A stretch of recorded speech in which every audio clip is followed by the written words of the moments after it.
Degree কোণ অঙ্কন। হ্যাঁ, প্রথমে স্কেলের সাহায্যে একটা রেখা নিতে হবে, নিয়ে তারপরে এই বিন্দুটাতে একটি বৃত্তচাপ অঙ্কন করতে হবে।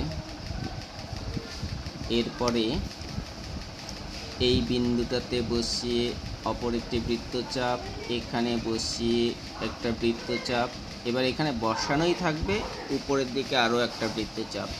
এখান থেকে তুলে এই বিন্দুটাতে বসিয়ে ওই বৃত্তচাপটাকে কাটতে হবে। তাহলে এই শেষের বিন্দু আর একদম প্রথমের বিন্দু স্কেলের সাহায্যে যুক্ত করে দিলে যে কোণটা তৈরি হলো এটা হচ্ছে 90 ডিগ্রি। ঠিক আছে, এটা হলো 90 ডিগ্রি। এ ও এখানে একটা বিন্দু নিলাম বি।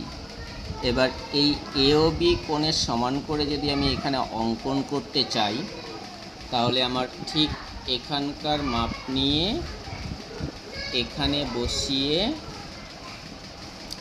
একটা বৃত্তচাপ নিতে হবে, নিয়ে এই বিন্দুটা থেকে এই বিন্দুটা পর্যন্ত মাপ নিয়ে, এই যে এইটুকুর মাপ নিয়ে এখানে বসিয়ে এদিকে কেটে নিতে হবে।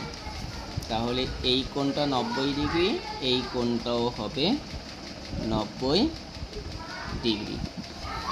অর্থাৎ এটাও আমি নাম দিলাম এ ও বি। এই কোণের মানও হবে 90 ডিগ্রি। ঠিক আছে, বোঝা গেল?